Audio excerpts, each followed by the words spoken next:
నమస్తే, నేను యోగిత. జూబ్లీహిల్స్ రాజకీయాలంటే టక్కున గుర్తొచ్చే పేరు మాగంటి గోపీనాథ్. కానీ ఆయన అకాల మరణం తర్వాత ఆయన కలల్ని సాకారం చేసేటువంటి సంకల్పంతో ప్రజల ముందుకు వస్తున్న మాగంటి సునీత ఈరోజు మనతో ఉన్నారు. జూబ్లీహిల్స్ ఉప ఎన్నికతో పాటు ప్రజల్లో ఎదురయ్యేటువంటి సవాళ్లు ప్రతి సవాళ్ళని ఆవిడ ఎలా ఎదుర్కొంటారు, ఇక ఇన్నేళ్లు ఆయనతో జీవిత భాగస్వామిగా ప్రయాణం చేసినటువంటి ఆ క్షణాలని ఆమె ఎలా అభివర్ణిస్తారు, ఆవిడ మాటల్లోనే తెలుసుకుందాం. నమస్తే సునీత గారు. సో అసలు ఇలాంటి ఒక సిచ్యువేషన్లో నేను మిమ్మల్ని కలుస్తా అనుకోలేదు. As a woman I can feel that pain. Actual మీ పిల్లలతో కూడా మాట్లాడదాం అనుకున్నాం, వాళ్ళు అవైలబుల్ ఉన్నారా? లేరండి, షేక్పేట క్యాంపెయిన్కి వెళ్ళారు, వస్తారు. మాగంటి గోపీనాథ్ గారి అనారోగ్యం గురించి అసలు ఎందుకని చెప్పేసి అటు ప్రజలకు కానీ, ఇటు కార్యకర్తలకు కానీ, ఇటు పార్టీకి కానీ ఇంత కూడా ఇన్ఫర్మేషన్ లేదు, ఒక చిన్న అప్డేట్ లేదు. ఇంత పెద్ద ఇన్సిడెంట్ జరిగే వరకు తెలియదు ఎవరికి. ఎందుకనండి ఇలా అవుతుందని మేము కూడా అనుకోలేదు, ఇప్పుడు కూడా ఊహించుకోలేకపోతున్నాం. ఇంకా వస్తారేమో, ఇంటికి భోజనం పెట్టాలి, అలాగే ఆ ఊహలోనే ఉన్నాం మేము. అంటే తనకి వచ్చిన హెల్త్ ఇష్యూస్ అయ్యి కూడా బయటికి చెప్పడం ఇష్టం ఉండదు. అంటే తన ఫ్యామిలీకి సంబంధించింది బయట ఎందుకు చెప్పుకోవాలి, జనాలకి తెలిసిన, కార్యకర్తలు, పార్టీలు ఎవరికి తెలిసినా కంగారు పడతారు. దాన్ని ఇష్యూని పెద్దది చేసుకోవటం ఎందుకు, మన వరకే మనం చూసుకోవాలి అనేది ఆయనకి ఎప్పుడు ఉండేది. మాకు కూడా అదే చెప్పేవారు. మాగంటి గోపీనాథ్ గారు అనే కంటే కూడా గోపన్న గోపన్న అనే బాగా ప్రజల్లో ఆయన ఎక్కువ తెలుసు. అండ్ అది కాక అంతలా ప్రజల్లో మమేకం అయ్యారు ఆయన. సో అవన్నీ కూడా మీరు చూశారు కాబట్టి ఆ సందర్భాలు ఒక్కసారి ఇప్పుడు గుర్తొస్తే, లేదా ఆ క్షణాలు ఏమన్నా గుర్తుంటే మాకు చెప్తారా? ఎన్టీఆర్ ఉన్నప్పటి నుంచి గోపన్నే అలవాటు అందరికీ. ఈయనకి కూడా ఏంటంటే బాగా కార్యకర్తలతో ప్రజల్లో మమేకం అవటం, వాళ్ళకి ఏమైనా ప్రాబ్లమ్స్ ఉన్నా సాల్వ్ చేయటం అదొక ఇష్టం ఆయనకి. ఇవాళ ఈ మంచి పని చేశాను, అక్కడికి బాధ పోగొట్టాను అనేది మనసులో ఉండేది. అప్పుడు అనుకున్నారు విడిగా ఉంటే వీలు కావి, నేను ఒక పదవిలో ఉంటే ఎంతమందికి ఎంత హెల్ప్ అయినా చేయగలను అని నాతో చెప్పేవాళ్ళు. అట్లాగే ఎమ్మెల్యే అయ్యారు, అయిన దగ్గర నుంచి ప్రజలతోనే ఉన్నారు. వాళ్ళతోనే ఏ బాధలున్నా అర్ధరాత్రి ఫోన్ చేయని వెళ్ళిపోయేవాళ్ళు. ఎవరు ఏ బాధ ఉన్నా అన్నా అంటే చాలు, ఏంటమ్మా అని ఆ ప్రాబ్లం సాల్వ్ అయ్యే వరకు నిలబడేవాళ్ళు అక్కడ. ఎవరన్నా ఏదన్నా అంటే కూడా పిలిచి కోప్పడేవాళ్ళు. ఆడపిల్లరా, ఎందుకు అట్లా చేస్తున్నావు, తప్పది, ముందు వాళ్ళకి ఇచ్చేయండి, ఏం కావాలో వాటరా ఏంది, ఇబ్బంది పెట్టొద్దని అట్లా అండగా ఉండేవాళ్ళు ప్రతి ఇంటికి. ఇప్పుడు వెళ్తే మాకు తెలుస్తుంది గోపన్న అంటే ఏంటి, ప్రజలు ఎంతగా ఎందుకు ఇష్టపడుతున్నారు ఒక ఇంటి పెద్ద కొడుకుగా. అంటే ఫ్యామిలీ కంటే కూడా ఎక్కువ జూబ్లీహిల్సే కుటుంబం అని అక్కడే ఎక్కువ స్పెండ్ చేసేవాళ్ళు. మార్నింగ్ వెళ్తే నైట్ వచ్చేవాళ్ళు. ఎన్నో టైమ్స్ ఫోన్ చేసేదాన్ని నేను, అయినా కూడా ఒక్కోసారి చేసేవాళ్ళు కాదు. అంటే అది ఇవ్వాలి, మనం ఏదైనా తినాలి. సో ఒక్కసారి మీ ఫ్యామిలీ బాండింగ్ అండ్ ఫ్యామిలీ మీ అందరితో ఎలా ఉండేవారు ఇంట్లో? ఒక్కొక్కసారి అనేవాళ్ళు, పిల్లలతో స్పెండ్ చేయట్లేదు, నువ్వే చూసుకుంటున్నావు అని ఫీల్ అవుతారేమో పిల్లలు, నువ్వు కూడా ఏమని. నేను అనేది అట్లా ఏం లేదు, పిల్లల్ని నేను చూసుకుంటాను, మీ పని మీరు ప్రాబ్లం లేకుండా చూసుకోండి. అంటే మేము ఎప్పుడు ఇబ్బంది పెట్టేవాళ్ళం కాదు. భోజనం ఒకటి కంటిన్యూగా చూసేవాళ్ళం, తింటున్నారా లేదా, కొంచెం అది తింటే బాగుంటుంది, హెల్త్ ప్రాబ్లమ్స్ అవుతాయి. మళ్ళీ ఫస్ట్ నుంచి నా పెళ్ళైన దగ్గర నుంచి హెల్త్ ఇష్యూస్ ఏమీ లేవు. ఫస్ట్ టైం నేను చూడటం ఇప్పుడు ఈ ఇష్యూ కూడా. అంటే ఒక జీవిత భాగస్వామిగా మీతో ఉండేటువంటి విధానం అనేది, అంటే ఇన్నేళ్ళు మీరు ఆయనతో ట్రావెల్ చేశారు, ఒక వైఫ్గా ఉన్నారు, ఆ బాండింగ్ అనేది ఎట్లుంటుంది అనేది మీ మాటల్లో వినాలని ఉంది. అంటే మీరు మర్చిపోలేని విషయాలు ఏమైనా ఉన్నాయి ఆయనతో గడిపిన క్షణాలు? చెప్పాలంటే చాలా ఉన్నాయి. ఫస్ట్ టైం హాస్పిటల్లో జాయిన్ అయినప్పుడు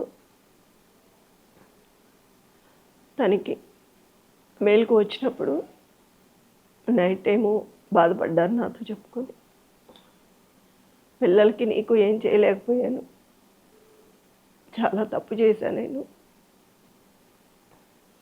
చెప్పాను. నేను అప్పుడు ధైర్యం చెప్పాను, మాకు డబ్బులు ఏమీ అవసరం లేదు, మీరు బయటకు వస్తే చాలు, మాకు దీని గురించి ఆలోచించొద్దు, హెల్త్ చూసుకోండి ఫస్ట్ అని చెప్పాను. ఒక 1 వీక్ బాధపడ్డారు. డాక్టర్ కూడా చెప్పారు, ఎందుకయ్యా నువ్వు దేని గురించో ఆలోచిస్తున్నావు అంటే నేను చెప్పాను, పక్కకు తీసుకెళ్ళి మెయిన్ బాధపడుతున్నారు ఇది నేను చెప్పాను, రోజు చెప్తా ఉంటా, కొంచెం చేంజ్ చేపిస్తానని చెప్పాను. పిల్లలు నీకు చాలా అండగా ఉన్నారు, ఫ్యామిలీ ఇంత అండగా ఉన్నప్పుడు నువ్వు దాన్ని మర్చిపో. మీ మిస్సెస్ చెప్తుంది కదా మీకు ఇంత విడమర్చి, మీరు బాధపడొద్దు అని చెప్పారు.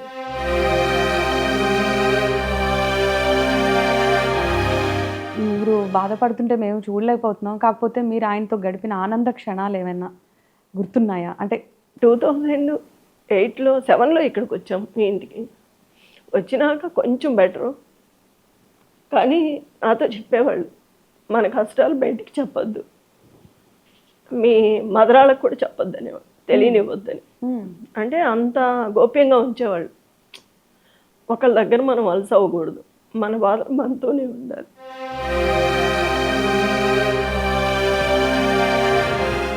మా వారు చిన్నప్పటి నుంచి ఎన్నో కష్టాలు పడ్డానని నాతో చెప్పేవాళ్ళు.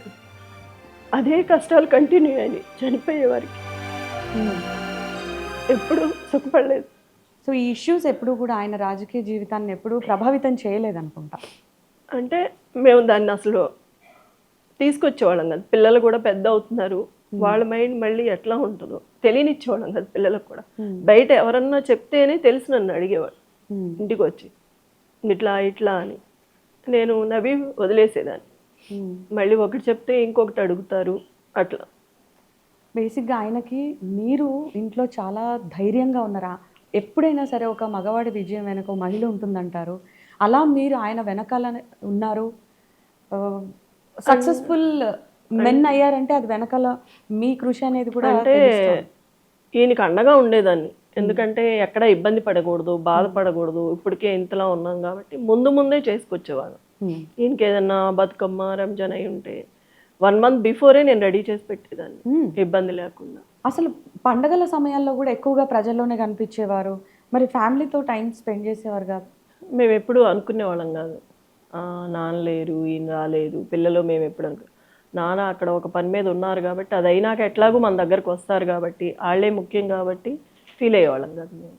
ఎట్లాగూ మన కుటుంబమే అనుకునేవాళ్ళు కాబట్టి దాని గురించి పెద్దగా మేము ఇన్ని క్వశ్చన్ చేసేవాళ్ళం కాదు. అండ్ మేము విన్నాం, బతుకమ్మలు అప్పుడు కానివ్వండి, క్రిస్మస్ అప్పుడు కానివ్వండి, రంజాన్ అప్పుడు కానివ్వండి, సమ్ గిఫ్ట్స్ కూడా ఇచ్చేవాళ్ళు అనుకుంటా నియోజకవర్గం. ముందు నుంచి చీరలు ఇచ్చేవాళ్ళు. అది ఎప్పుడైతే పార్టీ స్టార్ట్ చేసిందో అప్పుడు దాన్ని పక్కకు పెట్టేసి గిఫ్ట్లు ఇవ్వటం స్టార్ట్ చేసాము. బతుకమ్మకి, రంజాన్కి, క్రిస్మస్కి, అన్ని పండుగలకి ఏదో ఒకటి ఇస్తూనే వచ్చారు ఇప్పుడు వరకు. అంటే పార్టీతో సంబంధం లేదు, పార్టీతో సంబంధం లేదు. పార్టీతో సంబంధం లేకుండా తను ఓన్గా చేసేవాళ్ళు. అదొక ఇష్టం ఆయనకి, ఇష్టంతో చేసేవాళ్ళు ఆ పని. అంటే ప్రజలు బాగుండాలి, ఏదో ఒకటి ఇవ్వాలి, వాళ్ళకి అవసరం ఉంటుంది, అట్లా ఆలోచించేవాళ్ళు. ఇప్పుడు కూడా ఏ ఇంటికి వెళ్ళినా ప్రతి ఒక్క మహిళ అదే అంటుంది, అన్న మాకు ఎప్పుడు ఇస్తారు, కిచెన్లో మొత్తం అవే అని చూపిస్తున్నారు లోపలికి తీసుకెళ్ళి. మా గోపన్న ఉంటే బాగుండేది, ఈ బతుకమ్మకు కూడా మా గోపన్న ఉంటే ఏదో ఒకటి ఇచ్చేవాళ్ళు అంటేనే మొన్న శారీస్ ఇచ్చాము బతుకమ్మకి. యాక్చువల్లీ ఫెస్టివల్స్ అనే కాకుండా గోపీనాథ్ గారు బేసిక్గా కోవిడ్ టైంలో కూడా ఫుడ్ పంపిణీ చేశారు. ఆయన స్వయంగా కుక్ చేసిన సందర్భాలు ఉన్నాయి. అది ఒకసారి మాకు షేర్ చేస్తారా కరెక్ట్గా? కరోనా టైంలో ప్రజలు ఇబ్బంది పడుతున్నారు ఫుడ్ లేక. పక్కన ఫుట్పాత్ల మీద కూడా ఉంటారు, మన కాన్స్టిట్యున్సీలో కూడా ఉన్నారు. వాళ్ళ గురించి పొయ్యి రోజంతా వెలుగుతూనే ఉండేది. మళ్ళీ ప్రోటీన్ ఫుడ్ కావాలని ఎగ్ ప్రతిరోజు, చికెన్, సాంబారు, కర్రీ అందరికి ప్యాకెట్స్ చేసి పంచేవాళ్ళు. ఏ డివిజన్కి ఎంత వెళ్ళాలి పిలిచి అప్పచెప్పేవాళ్ళు. చాలకపోతే మళ్ళీ ఎమ్మటే చేయించేవాళ్ళు. రంజాన్ వచ్చింది కరోనాలో. రంజాన్లో అలీం చేయించారు, చికెన్, మటన్, అవి కూడా బాక్సుల్లో పెట్టి ప్యాక్ చేసి ప్రతి ఇంటికి పంపించేవాళ్ళు. మళ్ళీ అది కూడా తగ్గితే అందరికి ఇచ్చేవాళ్ళు. ఈ స్టేషన్లో కూడా అందరికీ ఫుడ్ పంపించేవాళ్ళు, ప్రతి ఒక్క స్టేషన్లో కూడా అందరికీ. ఒక్కొక్కసారి మేము భయం వేసి వద్దనేవాళ్ళం, కరోనా కదా అట్లానే ఏం కాదు మనకేమవుతుంది, అట్లాంటి భయం ఏమొద్దు అని వెళ్ళిపోయేవాళ్ళు జనాల్లోకి. అంత జనాల్లో ఒక మంచి పేరు సంపాదించుకున్న వ్యక్తి గోపన్నగా ఆయన ఎలా అయితే పేరు తెచ్చుకున్నారో, మరి మీరు ఇప్పుడు ఆయన తర్వాత ప్రజల్లోకి రావాల్సి వచ్చిన పరిస్థితి వచ్చింది. మీరు అంతలా మమేకమయ్యి వెళ్ళగలను అని మీకు మీ మీద నమ్మకం ఉందా? అట్ ద సేమ్ టైం ప్రజలకి మీరు ఎలాంటి భరోసా ఇస్తారు? ఈయన ఉన్నప్పుడు చాలా చూసాం ఈయనతో ఉండి. నేను వెనకమాలని సపోర్ట్ చేసేదాన్ని, ఈయన జనాలతో వెళ్ళినప్పుడు కొన్ని వింటూ ఉండేదాన్ని, ఇంట్లో కొన్ని మాట్లాడేటప్పుడు వింటూ ఉండేవాళ్ళము. కొన్ని చెప్తూ ఉండేవాళ్ళు. అలా అన్నీ తెలుసు కాబట్టి నేను బయటికి రాగలిగాను, ఏ పనైనా చేయగలుగుతున్నాను. గోపన్నను చూసి చాలా నేర్చుకున్నా కాబట్టి, గోపీనాథ్ గారిని చూసి అది నాకు ఇప్పుడు అవసరం పడింది. గోపీనాథ్ గారు ఏ ఆశయాలతో అయితే అనుకున్నారో ఈ పనులు చేయాలి ప్రజలందరికీ అని, ఆ ఆశయాలు నెరవేర్చడానికి నేను ముందడుగు వేశాను. మరి మీ బలం ఏంటి? ప్రజలే నా బలం. గోపన్న ప్రజలందరూ నా ప్రజలే కదా. ఆయనకి ఎంత అండగా సపోర్ట్గా ఉన్నారో ఇప్పుడు కూడా వాళ్ళే ఉన్నారు. వాళ్ళు ఉండబట్టే నేను బయటికి వెళ్ళగలుగుతున్నా, తిరగగలుగుతున్నాను. ప్రతి ఒక్కళ్ళు నాకు చెప్తున్నారు నా భర్త గురించి, ఇది చేశాడమ్మా, అది చేశాడు, మీరు అసలు రావవసరం లేదు, మీరు అడగవసరం లేదు, మా గోపన్నకి మేమే వేసుకుంటామని చెప్తున్నారు, సపోర్ట్ చేస్తున్నారు. అంటే మీలో ఆయన చూస్తున్నాం అన్నారా? ఒక గోపన్న వచ్చినట్టుంది మా ఇంటికి. మా పెద్ద పాప ప్రతి ఇంటికి వెళ్ళినప్పుడు గోపన్న వచ్చాడని సంతోషపడుతున్నారు. పాపని చూస్తే గోపన్న కదిలొచ్చినట్టే ఉంది మాకు. పెద్ద పాప సేమ్ అలాగే ఉంది, మాట్లాడటం కానీ నడవటం కానీ, మళ్ళీ మా గోపన్న మా దగ్గరకు వచ్చాడు అని సంతోషంగా అనుకుంటున్నాను. అయితే పిల్లలు పెద్దగా అయ్యే వరకు తల్లి బాధ్యత ఉంటుంది. సో వాళ్ళు ఒక స్టేజ్కి వచ్చిన తర్వాత, ఈ ఏజ్కి వచ్చిన తర్వాత ఇప్పుడు తండ్రి అవసరం చాలా ఉంటుంది. ఇలాంటి సందర్భంలో అన్ఎక్స్పెక్టెడ్గా ఆయన లేరు, మీరేమో ఇప్పుడు బయటికి రావాల్సిన పరిస్థితి. ఎలా అన్ని బ్యాలెన్స్ చేసుకుంటారు మీరు? మీరు అన్నది నిజమే, పిల్లలకి తండ్రి కావాలి, కానీ ఎవరు ఊహించింది జరిగింది, అది మేము ఎప్పటికీ తేరుకోలేము. మా పిల్లలకు కూడా అండపోయినట్టే, మాకు ఇంటి మొత్తానికి పెద్ద దిక్కుపోయినట్టే. కానీ ఉన్నాయి, చాలా ఉన్నాయి, చాలామంది ఎన్ని చేసినా కూడా మేము ఒక ధైర్యంతోనే ముందుకెళ్తున్నాం. నా భర్తే నన్ను నడిపిస్తున్నాడు, ఆ ధైర్యంతోనే ముందుకెళ్తున్నాము. సో మీరు గోపన్న గారికి ఎంత వెన్నుదన్నుగా వెనకాల ఉండి మీరు ఆయన్ని ముందుకు నడిపించారో, ఇప్పుడు ఆయన తర్వాత మీరు జనాల మధ్యలోకి రావాల్సి వచ్చింది. అసలు మీరు రాజకీయాల్లోకి వస్తానని ఎప్పుడైనా అనుకున్నారా? ఆలోచన వచ్చిందా మీకు ఇంతకుముందు?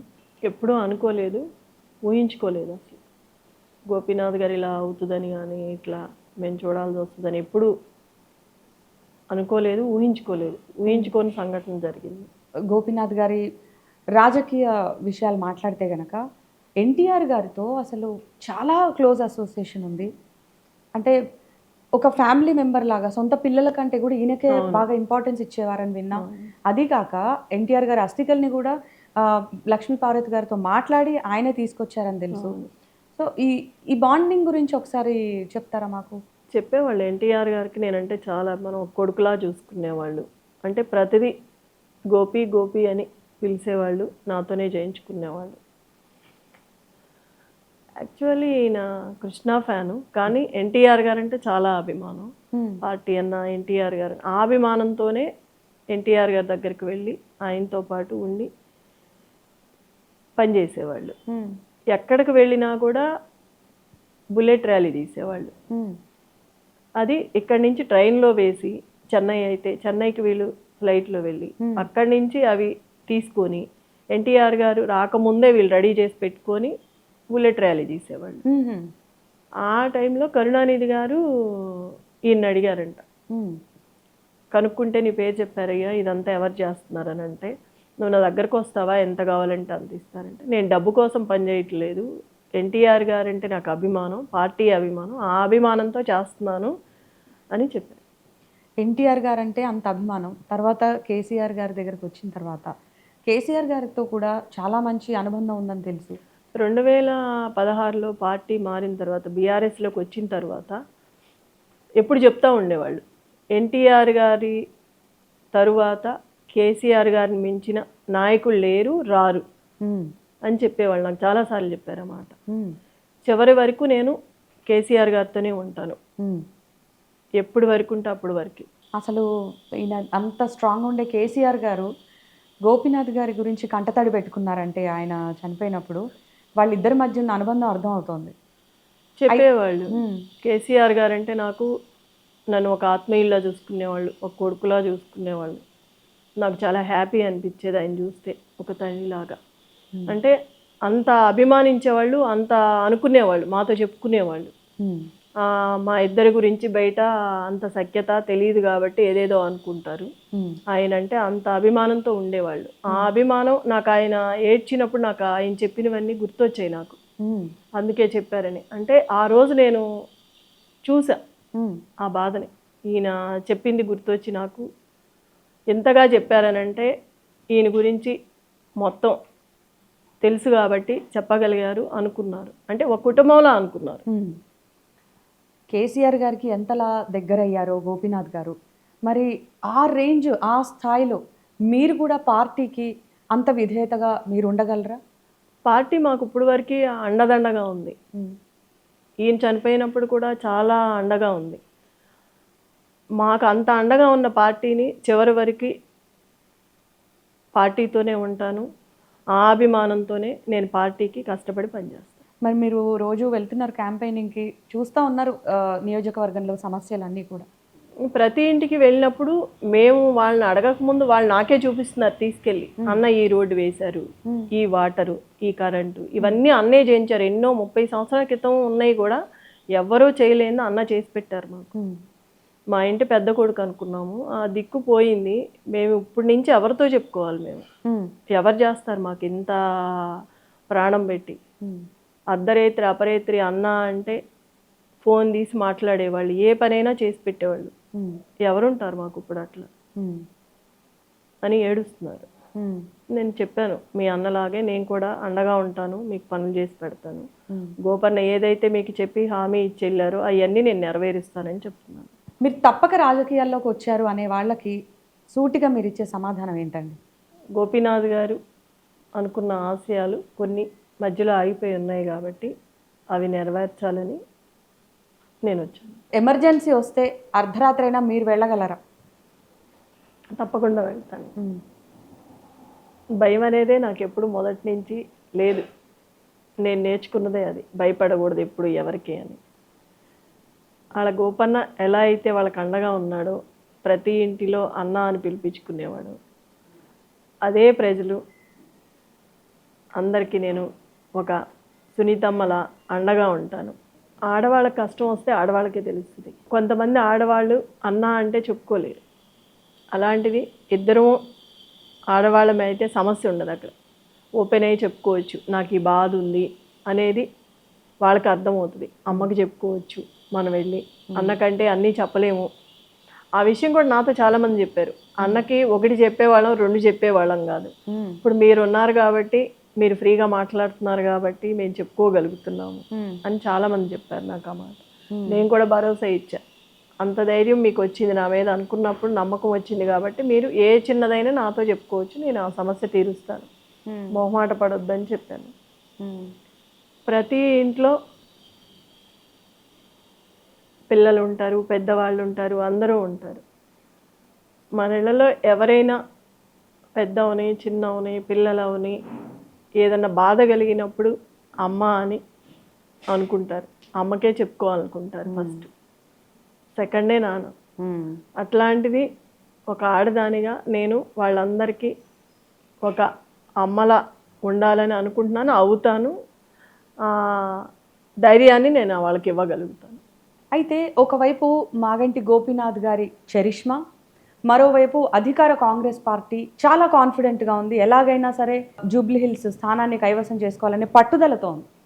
మరి మీరు ఎలా ఎదుర్కొంటారు? మీ ప్లాన్స్ ఏంటి? కేసీఆర్ గారు ఇచ్చిన పథకాలు, అభివృద్ధి పనులు ఏవైతే ఉన్నాయో గోపీనాథ్ గారు ఇప్పుడు వరకు చేసుకుంటా వచ్చి జనాల్లోకి తీసుకువెళ్ళి, ఏ పథకం వచ్చినా మళ్ళీ వాళ్ళకి అందుతుందో లేదో అని స్వతహాగా తనే వెళ్ళి ప్రతి ఇంటికి ప్రతి గడపకి వెళ్ళి ఆయన చేతులతో ఆయనే ఇచ్చేవాళ్ళు. ఈయన చేసిన అభివృద్ధి పనులే నన్ను గెలిపిస్తాయి, ఆ నమ్మకం నాకుంది. ఆ గోపన్న ఒక మాట చెప్పేవాళ్ళు ఇప్పుడు, జనాలకు మనము ఎప్పుడు ఏ కష్టం వచ్చినా అండగా ఉంటే, మనకు కష్టం వచ్చినప్పుడు ఆ ప్రజలే మనకు అండగా ఉంటారు. యాక్చువల్లీ నియోజకవర్గంలో లీడర్స్తో గోపన్న గారు ఎలా ఉండేవారు? అందరినీ కలుపుకొని పనిచేసుకుంటూ వెళ్ళేవాళ్ళు, ప్రతి ఒక్కళ్ళని కలుపుకునేవాళ్ళు. అసెంబ్లీ సాక్షిగానే కేటీఆర్ గారు అన్నారు, గోపీనాథ్ గారి గురించి మాట్లాడిన సందర్భంలో, ఊపర్ షేర్వాణి అందరు పరేషాని అని చెప్పేసి, అంటే అలాంటి మాట వాడారని, ఇలాంటి ఇంట్లో ఉంటున్నారా, ఇంటికి వెళ్ళి కూడా చూసామని చెప్పేసి కూడా అన్నారు ఆయన. సో సో మీరు చెప్పండి, ఎలాంటి సమస్యలు ఉండేవి ఆయనకు అసలు? ఎందుకు బయటికి ఎవరికి చెప్పుకునేవారు కాదు? మన హైదరాబాద్ లో సామెత చెప్తారు, ఊపర్ షేర్వాణి అందరు పరేషాని. అక్కడ పోయిన తర్వాత నేను హరీష్ రావు గారు నిజంగా ఆశ్చర్యంలో నేను. గోపీనాథ్ గారు ఉండే ఇల్లు మాదాపూర్ ఆ ప్రాంతంలో చాలా చిన్న ఇల్లు అధ్యక్ష. ఎన్నడూ కూడా గోపీనాథ్ గారు గుంబనంగా చాలా ఎక్కడ కూడా తనకేమైనా ఇబ్బంది ఉన్నా చెప్పేవాడు కాదు అధ్యక్ష. అక్కడ పోయిన చూసిన తర్వాత వాళ్ళ ముగ్గురు పిల్లలు 20, 21, 22 ఏళ్ళు ఉంటాయి. ఎవరు కూడా ఇంకా పెళ్లి అవ్వలేదు, సెటిల్ అవ్వలేదు. వాళ్ళని చూసి బాధపడ్డాం. తర్వాత ఆ ఇల్లు చూసి కూడా బాధపడ్డాం, ఇట్లా ఉన్నారా ఈయన ఇన్ని రోజుల్లో. ఎందుకంటే ఎప్పుడు ఏ ఫంక్షన్ వచ్చినా బాగా లావిష్ గా ఖర్చు పెట్టేటోడు అధ్యక్ష. సూపర్ షేర్వాణి అందరు పరేషాన్ ఎందుకన్నా అంటే ఎక్కడ కూడా ఏంటంటే తెలియనియలే మాకు ఈ కష్టం ఉందని కానీ ఇంకోటని కానీ. తెలంగాణ ప్రభుత్వం ఆనాడు బతుకమ్మ చీరలు అనే కార్యక్రమం ప్రారంభించినాం అధ్యక్ష. కానీ అంతకంటే ముందే గోపీనాథ్ గారు తన కాన్స్టిట్యున్సీలో బతుకమ్మకి చీర పెట్టే ఒక సంస్కృతిని కూడా తీసుకొచ్చింది గోపీనాథ్ గారు అధ్యక్ష. మనందరం గోపీనాథ్ అని ఇక్కడ పిలుస్తాం కానీ ఆయన మొత్తం కాన్స్టిట్యున్సీలో మాత్రం గోపన్నగానే పిలుచుకుంటారు. అట్లాంటి సింహంలా బతికిన మనిషి నేను ఈ బయటికి రాకూడదనే ఎన్ని పోగొట్టుకున్నా కూడా దిగమింగుకొని ఉన్నారు. కొంతమంది అనేవాళ్ళు నన్ను, సార్ అట్లా చేస్తా అంటే నువ్వు కూడా ఏమీ అనవా, ఇంట్లో ఆడాళ్ళు ఊరుకోరు కదా అట్లా అని. కాకపోతే నేను ఎప్పుడు ఒకటే చెప్పేదాన్ని, ఈయనకి అన్నీ తెలుసు, ఎప్పుడు ఏం చేయాలో తెలుసు. మేము ఎప్పుడు ఏదో చెప్పము, దేనికి అడ్డు చెప్పము. ఈయన ఏ బాటలో వెళ్తే అదే వెళ్తాము, అదే పని చేస్తాం. మేము డబ్బు లేదు అనే ఇబ్బంది కలగలేదు ఈయన ఉన్నంత వరకు. మాకు ఎప్పుడు అంటే తెలియనివ్వలేదు. మాకు ఏది కావాలన్నా మాకు ఇచ్చేవాళ్ళు, ఇంట్లో పిల్లలకు కానీ మాకు కానీ, బయట ప్రజలకు ఏ అవసరమైనా ఇచ్చేవాళ్ళు. ఆయన అనుభవించారు తప్ప మీకు ఎప్పుడు ఆ ప్రాబ్లం రానివ్వలేదు. ఇప్పుడు మాకు తెలుస్తుంది ఆ బాధ అనేది ఏంటో. ఇప్పుడు కూడా నాకు కూడా ఆయన బాటలోనే వెళ్తాను. మాకు డబ్బు కావాలి అనే ఆశ లేదు. అంత ఆశ ఉంటే ఈయనకి ఎప్పుడో అడ్డు చెప్పేవాళ్ళం. మీరు ఎవరు అడిగినా ఇంటర్వ్యూలు ఇవ్వట్లేదట, ఎందుకని? ఈవెన్ నాకు కూడా ఇంత టైం పట్టింది మీతో మాట్లాడాలంటే. అంటే నేను కొంత బాధలో ఉన్నా, ఊహించుకొని సంఘటన జరిగింది మా ఇంట్లో. నాకు కూడా ఆ బాధతో ఏమి ఇవ్వగలనో లేదో మీ క్వశ్చన్స్కి ఆలోచించే టైం లేదు నా దగ్గర. ప్రజల్లో ఎక్కువ వెళ్తున్నా కాబట్టి అందుకే ఈ తక్కువ టైంలో ఆ పనులన్నీ చేసుకుంటూ పోతూ అధికారంలోకి వచ్చినాక ఎవరు ఎన్ని అడిగినా ఏది అడిగినా టైం ఇస్తాను, చేస్తాను. సానుభూతి ఓట్లు అని చెప్పేసి మీ విజయాన్ని తక్కువ చేసేవారికి మీరేం చెప్పాలనుకుంటున్నారు? మీరు అడిగింది తప్పు. సానుభూతి ఓట్లేం కాదు, జూబ్లీహిల్స్ ప్రజలు అమాయకులేం కాదు, చిత్తశుద్ధిని గుర్తించి ఓట్లు వేస్తారు. గోపీనాథ్ గారికి సినిమాలు అంటే ఎందుకంటే అంత ఇష్టం? చాలా సినిమాలు కూడా ప్రొడ్యూస్ చేశారు. అండ్ సినీ రంగానికి కూడా ఆయన చేసిన సేవలు ఏంటి, మీకు ఐడియా ఉందా వాటి గురించి? సూపర్ స్టారు కృష్ణ గారు ఫేవరెట్. కృష్ణ గారి గురించే మూవీ తీశారు రవణ. దాంట్లో కృష్ణ గారు ఉంటారు, రాజశేఖర్ గారు. అంత అభిమానంతో చేశారు ఆ సినిమా. చెప్పేవాళ్ళు ప్రొడ్యూసర్లు అంటే కామన్ గా డబ్బు సంపాదించాలని అనుకుంటారు. లేదు, మాకు ప్రతి మూవీ లాస్, కానీ ఈయన ఓన్తోనే చేశారు. ఇక మీ పిల్లల విషయానికి వచ్చేసరికి పిల్లల ఫ్యూచర్ గురించి కానీ ఇలా మీరు మాట్లాడుకున్న సందర్భాలు ఉండే ఉంటాయి కదా, సో ఏం డిస్కస్ చేసుకునేవారు? అక్షర అంటే బాగా ఇష్టం, ముగ్గురు అంటే బాగా ఇష్టం. కానీ ఒక సందర్భంలో అక్షర పుట్టిన తర్వాత ఒక సెంటిమెంట్ ఉండేది, కలిసి వచ్చిందని. సడన్గా ఈ లోపు ఇట్లా అయింది. తను కూడా ఒక 2 వీక్స్ అసలు మాట్లాడలేదు, తినలేదు, తాగలేదు, ఏంటనేది కూడా మనకు తెలియదు. అట్లా అయిపోయాడు. మాకు కూడా భయం వేసింది. యాక్టర్ని చేద్దాం అనుకున్నట్టున్నారు మీ అబ్బాయిని కూడా? అవును, చాలా. ఫస్ట్ హీరోగా నేనే ఇంట్రడ్యూస్ చేయాలి, నేనే మూవీ తీయాలి అని బాగా కోరికగా ఉండేది. పాపకు కూడా ఈ ఇయర్ పెళ్లి చేయాలనుకున్నారు. చిన్న పాపకి ఇంకా టైం ఉందని 3rd ఇయర్ చేస్తుంది LLB. తన్ని తీసుకురావాలనుకున్నారు ఈయన తర్వాత ఆ పాపని రాజకీయాల్లోకి. సో ఒకసారి మీ పిల్లలతో కూడా మాట్లాడదాం. Hi Akshara, Vatsalya and Dishira. So ముందుగా అమ్మగారి గురించి అడిగే కన్నా ముందు మీ నాన్నగారి గురించి మాట్లాడదాం. సో బేసిక్గా మాగంటి గోపీనాథ్ గారు అనగానే మీకు ఇన్స్పైర్ చేసినటువంటి అంశాలు ఏం గుర్తొస్తాయి? అండ్ మీరు మీ నాన్నగారితో గడిపినటువంటి క్షణాలు ఏంటి, ఆ మెమరీస్? సో మేము ఇప్పుడిప్పుడే ప్రజల్లోకి వెళ్తున్నాము. సో వెళ్తేనే మాకు తెలుస్తుంది ఆయన ఎంతమందికి హెల్ప్ చేశారు, ఆయనకు ఎంత మంచి పేరు ఉందో. దానికి మేము చాలా ప్రౌడ్గా ఉన్నాము. సో ఆయన ఎంత పెద్ద ఇంపాక్ట్ క్రియేట్ చేయగలిగారో మాకు తెలిసింది. అంటే కైండ్గా, డిసిప్లిన్గా ఉండి, హార్డ్ వర్క్, మెయింటైన్ చేస్తా. ఎగ్జాంపుల్ అంటే కరోనా టైంలో థాలసీమియా పేషెంట్స్కి బ్లడ్ డొనేషన్ చేశారు. 2200 బ్లడ్ డొనేషన్స్ చేసి ఇండియా బుక్ ఆఫ్ రికార్డ్స్కి ఎక్కారు. అది కాకుండా లాస్ట్ ఇయర్ ఆయన బర్త్డే మమ్మల్ని స్టేట్ హోమ్కి తీసుకెళ్ళి సెలబ్రేట్ చేశారు.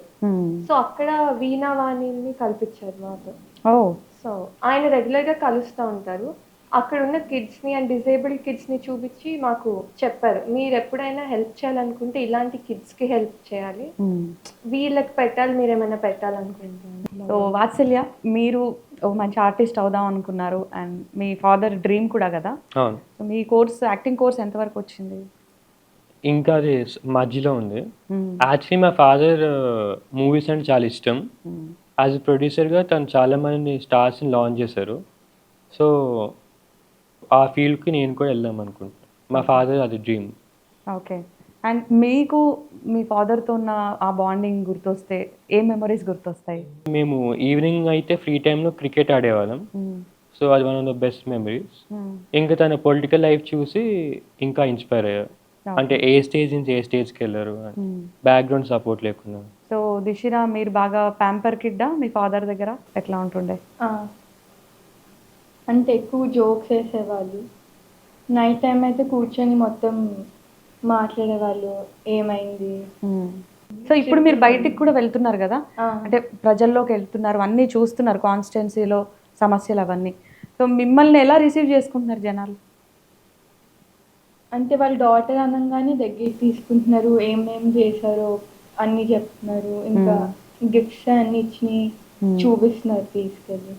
సో మీకు ఎట్లాంటి ఎక్స్పీరియన్స్ ఉంది అక్షర, అంటే ఇలా జనాల్లో తిరగడం ఇవన్నీ కూడా? How do you feel? It's first time. So ఇప్పుడు మీ మదర్ గురించి చెప్పండి.